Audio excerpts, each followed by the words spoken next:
दोस्तों नमस्कार। मैं हूं संजीव श्रीवास्तव और आप देख रहे हैं picture plus. Picture plus podcast में आज हम चर्चा करेंगे मोहब्बत की। और इस मुद्दे पर चर्चा करने के लिए हमारे साथ एक बार फिर उपस्थित हैं प्रहलाद अग्रवाल जी, देश के जाने माने फिल्म इतिहासकार, फिल्म विशेषज्ञ। प्रहलाद जी, आपका बहुत बहुत स्वागत है पिक्चर प्लस में। धन्यवाद बंधुवर। हम लोग सिनेमा में मोहब्बत की बात करेंगे और जब मोहब्बत की बात की जाती है तो आप सिनेमा प्रेमी हैं, सिनेमा विशेषज्ञ हैं। आप ये बताएं कि सिनेमा ने किस प्रकार से लोगों को मोहब्बत की सीख दी है। देखिए बंधु, जैसे मोहब्बत हर समय में हो सकती है, किसी भी उम्र में हो सकती है, किसी भी अवसर पर हो सकती है, किसी भी सामाजिक स्थिति के आदमी की किसी भी दूसरी सामाजिक स्थिति के आदमी के साथ हो सकती है, जिसमें कोई भेदभाव नहीं होता है। वही तो मोहब्बत है जी। जहां कोई भी भेद है वहां सब कुछ हो सकता है, मोहब्बत कभी नहीं हो सकती। बिल्कुल। और मैं तो सिनेमा तब से देख रहा हूं, लगभग 70 सालों से। वाह। तो जब बिल्कुल सिनेमा की शुरुआत ही हुई थी और जब वैलेंटाइन डे जैसी कोई चीज का अता पता ही नहीं था, और जब मैंने पहली बार मोहब्बत पर लेख लिखा था, जी जी। सिनेमा में मोहब्बत पर, वाह। राज कपूर की फिल्मों में मोहब्बत पर, बहुत खूब। तो उस समय मैंने एक बात लिखी थी कि मोहब्बत एक ऐसी चीज है जो बिल्कुल हमारे भीतर हर समय प्रज्वलित होती रहती है। हम जी जी। प्रेम करना चाहते हैं और हम प्रेम कर नहीं पाते हैं, वाह। क्योंकि नफरत करने के मामले में किसी किस्म की कोई भी बाधा नहीं है। जी जी। आप किसी से भी नफरत कर सकते हैं, बड़े खुलेआम नफरत कर सकते हैं, जी मगर जी। किसी से प्रेम करने में बड़ी बाधाएं थी। बचपन से तो मैं देखता था बड़ी ही बाधाएं थी। जो लोग औपचारिकताएं प्रेम बहुत है। करते थे जी वो जी। एक दूसरे को मिल ही नहीं सकते थे। जी जी। तो मुझे ऐसा लगता है, जब मैंने पहली बार, मेरा ऐसा ख्याल है सन 75-78 के आसपास मैंने पहली बार सिनेमा में मोहब्बत के बारे में लेख लिखा था, तो मैंने बिल्कुल पहली बात मेरे ध्यान में आती थी कि सिनेमा ने इस देश के नौजवानों को, इस देश के नवयुवकों को मोहब्बत करना सिखाया। वाह। सिनेमा ने इस देश के नौजवानों को, नवयुवतियों को राह दिखाई कि जी देखो मोहब्बत इस तरह की जाती है, जी। जी। और उन्हें कपड़े पहनना सिखाया। हम्म। हमारे यहाँ बड़े पुरातन ढंग के कपड़े पहने जाते थे। इस जी जी। सिनेमा में हमने देखा कि ये कैसे नए नए ढंग के कपड़े पहन रहे हैं। देवानंद के कपड़े तो बहुत ही लोकप्रिय होते थे उस समय। जी हमारे जी। समय में बाद में शम्मी कपूर आए और इस तरह के लोग आए जिन्होंने नए नए ढंग के कपड़े पहने। जी जी। लड़कियों में तो खैर शुरू से ही आकर्षण हीरोइनों रहा की है। नकल जी जी। जारी थी, और हर तरह से लड़कियों में वो बात पहले आई, और लड़कियों में प्रेम की भावना भी पहले प्रस्फुटित हुई, बाद में जी जी। लड़कों में हुई। वाह। लड़के ज्यादा शर्मीले रहे हैं जी जी हिंदी जी। बेल्ट के बजाय लड़कियों के। तो ये जो प्रेम था, ये जी जी। प्रेम सिनेमा में उन स्थितियों में जहां हम देखते हैं, कहा जाए तो सन 60 या सन 65 या सन 70 तक, तो हीरो हीरोइन के बीच में, नायक नायिका के बीच में जो सबसे बड़ी बाधा थी वो उनके घर वाले लोग ही थे। और उनमें सबसे बड़ी जो समस्या थी, मुझे ऐसा लगता है कि संसार तक वो ये यही थी कि हम अपने मन का प्रेम नहीं पा सकते थे। हम उस लड़की से शादी नहीं कर सकते थे, या लड़की उस लड़के से शादी नहीं कर सकती थी जिससे वह प्रेम करती थी, जी क्योंकि प्रेम के रास्ते में बड़ी बाधाएं थी। और जी जी। फैंटेसी फिल्में पहले बहुत बनती थी 50s जी तक, तो जी। 1950, 55, 60 तक ऐसी फिल्में बहुत बनती थी, जिनमें कि नागिन एक बड़ी खूबसूरत फिल्म बनी थी। और उस समय उसमें यही था कि किस तरह से नागिन जो है वो अपने नाग से मिलना चाहती है, जो मनुष्य का रूप भी धारण कर लेती है, जी और वो मिल नहीं पाती है। तो मेरे किस ख्याल से तरह आप से प्रदीप कुमार और वैजयंती माला की फिल्म की बात कर रहे हैं। प्रदीप कुमार और वैजयंती वाली माला वाली नागिन, जी हालांकि उसके बाद नागिन तो बहुत सारी आई, जी मगर जी जो प्रदीप कुमार और वैजयंती माला वाली नागिन जो थी, जी यानी वैजयंती माला ने नागिन का जो रूप धारण किया, जी जी तो जी उस विष में से अमृत कैसे निकल सकता है, वैजयंती माला ही दिखा सके। जी जी तेरे द्वार खड़ा एक जोगी, ना मांगे ये ना सोना मांगे ये चांदी सोना सोना चांदी, चांदी। मांगे दर्शन देवी, जी जी तेरे जी द्वार खड़ा एक जो। बहुत और वो ऐसे हैं, दीवाने हैं, जी प्रेम करने के लिए दीवाने हैं वो एक। हम्म, और कितने सारी दुनिया को, सारे संसार का चक्कर लगाकर आती है। और उसमें 5 गाने थे उसके क्लाइमेक्स में, और 5 गानों में लगातार प्रेम की भावना को शुरू से लेकर आखिरी तक रूपायित किया गया था। जी जी और जी अंतिम जो उसका गीत था कि ऊंची ऊंची दुनिया की दीवारें दीवारें सैया सैया तोड़ छोड़ के, के। जी जी जी तोड़ के मैं आई रे, तेरे लिए सारा जग छोड़ के। चलिए, हम और शुरुआत, अगर हम लोग नागिन से थोड़ा और आगे बढ़े, जी जी, तो 70 के दशक में या 60 के दशक में, तो ऐसी कौन कौन सी फिल्में आपके जहन में आती है जो लव स्टोरीज के तौर पे एक मुकम्मल नज़ीर के तौर पर उस वक्त भी चोरी चोरी, काफी चोरी हिट चोरी, हुई और एक उदाहरण के तौर पर आगे भी याद की जाने वाली फिल्में थी।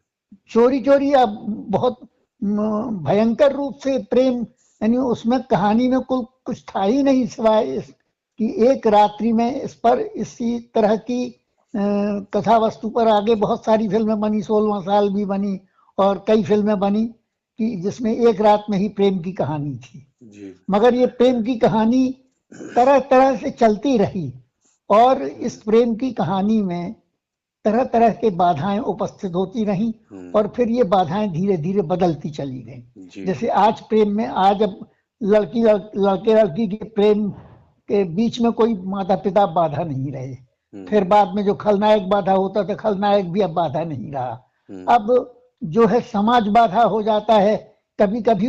अब जो सबसे नया ट्रेंड आया है वो ये है कि लड़के और लड़की के आपसी संबंध के बीच के जो इच्छाएं हैं, वे दारुण इच्छाएं ही एक दूसरे की बाधा बन जाती हैं। महत्वाकांक्षाएं बल्कि भी कह ले हम। महत्वाकांक्षाएं, वही जी वही जी दारुण इच्छाएं तो महत्वाकांक्षाएं जी ही जी हो सकती बिल्कुल हैं। बिल्कुल बिल्कुल। तो वे सारी महत्वाकांक्षाएं बाधा बन जाती हैं कि हम्म सत्ता ज्यादा अच्छी है। पहले जो हो, लड़के के सामने सबसे बड़ा सवाल होता था शादी किससे होगी, मगर अब आज मध्यवर्गीय परिवारों में शादी अब बहुत बड़ा प्रॉब्लम नहीं रह गया है लड़की के लिए। अब उससे बड़ा प्रॉब्लम हो गया है कि वो अपने पैरों पर कैसे खड़ी होगी। उसका जॉब उसके लिए पहली प्राथमिकता है, बाद में उसके लिए शादी आती है। तो इस तरह हम देखते हैं कि पहले लड़के की यदि शादी की उम्र 20 साल थी या 25 साल की थी, और जी लड़की की 15-16 साल से लेकर 20 साल थी, तो आज वह कह सकते हुए 35-40 साल तक पहुंच गई है। और अब ये जरूरी नहीं रहा कि प्रेम के लिए शादी आवश्यक ही हो। अब लिव इन रिलेशनशिप का भी बहुत नाम सुना जाता है, और लुका छिपी नाम की एक फिल्म भी आई थी जिसमें कि लिव इन रिलेशनशिप पर बड़े शानदार ढंग से, बड़े हास्यप्रद ढंग से, हास्यास्पद ढंग से नहीं, बड़े हास्यप्रद ढंग से जिसमें बात की गई थी। तो अब प्रेम अपना रूप बदल रहा है। अब प्रेम वो वैसा घूंघट में छिपा हुआ तो अब कब का विदा हो चुका जी है। जी जी, अब कहते भी तो है ना, कहते भी है कि प्रेम के रंग रूप हजार। हाँ, प्रेम के रंग हजार। तो अब बिल्कुल नए नए ढंग से प्रेम प्रस्फुटित हो रहा है, और प्रेम जो है बिल्कुल वैलेंटाइन डे जैसे हो गया है। तो यहाँ तो, हमारे यहाँ तो वैलेंटाइन डे तो होता नहीं था, जी हमारे यहाँ तो वैलेंटाइन मंथ था। हमारे यहाँ कहा जाता है ना कि हमारे यहाँ तो वसंत की ऋतु ही जो थी, पूरा पूरी ऋतु वैलेंटाइन ही ही था। वैलेंटाइन थी। बड़ा ही यदि आप, बहुत ही जबरदस्त कनेक्टिविटी है, लेकिन वो जिस वक्त हाँ, वो वैलेंटाइन मनाते हैं उसी वक्त हमारे यहाँ वसंत मनाने की परंपरा रही है। नहीं नहीं नहीं, तो ये तो ऋतुएं थोड़ी बदलेंगी, जी जी मन के भाव थोड़ी बदलते हैं। जी जी जी देखिए, आदमी कोई दक्षिण अफ्रीका में रह रहा है, या लंदन में रह रहा है, या न्यूयॉर्क में रह रहा है, या नई दिल्ली में रह रहा है, या झुमरी तलैया में रह रहा है, भावनाएं तो सबकी वही हैं, जी जी जी प्रस्फुटन वैसा ही होता है। सिर्फ परिस्थितियों के हिसाब से भौतिक परिदृश्य भर बदलते हैं, आंतरिक परिदृश्य तो वही रहता है, प्रेम की भावना तो वही रहती है। प्रेम तो एक रंग मैंने और भी महसूस किया सिनेमा में, और वो गाने की पंक्ति से काफी मिलता जुलता है कि ना उम्र की सीमा हो, ना जन्म का हो बंधन। बिल्कुल सही अब बात जैसे है। चीनी कम जैसी फिल्म अगर आप देखते हैं तो वो ऐसी भी कहानियां बहुत सारी है फिल्मों में। हाँ, ऐसी भी कहानियां। और ऐसा आप मैंने देखा है अपने जीवन में, वास्तविक रूप में मैंने देखा है कि अब वो उनके नाम नहीं लेना चाहिए, तो बड़े बड़े नामजद लोग थे जिन्होंने जीवन भर प्यार किया और जिन्होंने जीवन भर शादी नहीं की। ये आज से 50 साल पहले की, 60 साल पहले की बात बता रहा हूं मैं। और वो दोनों बड़े ही संतुष्ट रहे, उन्होंने जीवन भर एक दूसरे को लांछित भी नहीं किया। तो ये प्रेम तो देखिए, प्रेम तो वही है जो दूसरे के लिए कुछ समर्पण कर सके। यदि दूसरे के प्रति समर्पित नहीं हो सकता है तो प्रेम हो ही नहीं सकता। तो प्रेम कभी भी हुआ, चाहे 1000 साल पहले हुआ या 1000 साल बाद हो, प्रेम का मतलब ही है कि जहां पर निश्चलता है, जहां पर कुछ चाहिए नहीं है, जहां पर कुछ देना ही देना है। तो जहां कुछ देना ही देना है। मैं आखिरी सवाल करके इस वीडियो को समाप्त करना चाहूंगा कि हालांकि आपने संकेत दे दिया है आज की फिल्मों के बारे में, लेकिन फिर भी मैं स्पेसिफाई करके मैं पूछना चाहता हूं कि आज की फिल्में अगर आप देखते हैं, खास तौर पर हमें हिंदी सिनेमा की ही अगर बात करें, तो प्रेम तत्व के गायब होने की सबसे बड़ी वजह क्या मानते हैं कि आज के सिनेमा से प्रेम तत्व गायब हो गया, और प्रेम तत्व गायब होने से हमारे सामने जो है एनिमल जैसे कैरेक्टर पैदा हो रहे हैं? हिंदी सिनेमा में जी हिंदी की खास बात तौर से पिछले 1 दशक से जी मैं ये मानता हूं प्रेम तत्व ही नहीं, सिनेमाई तत्व ही गायब हो गया। या मैं तो ये मानता हूं कि सिनेमा ही गायब हो गया। बड़ी मुश्किल से फिल्में देखने लायक मिलती हैं, मगर एक फिल्म ऐसी आ जाती है काठियावाड़ी, जी कौन सी बाई, गंगूबाई काठियावाड़ी। जी तो वह फिल्म बताती है कि देखो प्रेम आज भी कितने निर्मल रूप में हमारे पास मौजूद है, हम उसको देखना भर चाहें। मगर एनिमल जैसी फिल्में या पुष्पा जैसी फिल्में भी, पुष्पा 1 तो कुछ थोड़ी बहुत ठीक भी थी। पुष्पा 2 में हम जाके देखते हैं कि वह पुरुष के हाथ की कठपुतली है बुरी तरह से, और वो उसे जब कुछ दे रहा है तभी वो कुछ पा रही है। वो उसका रक्षक है, वो उसका एक तरह से बॉडीगार्ड बन गया, उसका रक्षक बन गया है। तो प्रेम में रक्षक नहीं होता, प्रेम में समर्पित होता है। मगर यहाँ प्रेम में रक्षक है कि हम तुम्हारे लिए सब कुछ कर सकते हैं, तुम हमारी हो। जहां पर अधिकार की भावना है वहां प्रेम की भावना हो ही नहीं सकती। प्रेम होता ही तब है जब अधिकार की भावना नष्ट हो जाती है, जब अधिकार की भावना दूसरे के प्रति समर्पित हो जाती। आज हम ये देखते हैं कि हिंदी सिनेमा की स्थिति बहुत दारुण है, और वह दारुण क्यों है यह एक अलग विषय है। वह विषय यहाँ पर नहीं दोहराया जा सकता है या उसको शुरुआत नहीं की जा सकती है, परंतु आज उसकी स्थिति दारुण है, और वह दारुण स्थिति जो है प्रेम के भी लिए दारुण ही है। बहुत ही अच्छा लगा सर आपके विचार जान करके। हमारे दर्शक आपके विचार जानेंगे तो उन्हें वे भी जरूर देखिए, ये सब बच्चों के ही विचार हैं, ये सब पूरे समाज के विचार हैं। और चूंकि मैं उनसे मिलता जुलता बहुत रहता हूँ, हर उम्र के लोगों से मिलता हूँ, तो मुझे लगता है कि ये वे ही लोग हैं जो हमारे प्रेम को, हमारे जीवन के आपस के प्रेम को बढ़ाते हैं और घटाते हैं। आज समाज में भी प्रेम कम हो रहा है, तो वह सिनेमा में भी दिखेगा और प्रेम के आपसी संबंधों में भी दिखेगा। लेकिन प्रेम फिर भी एक संभावना है।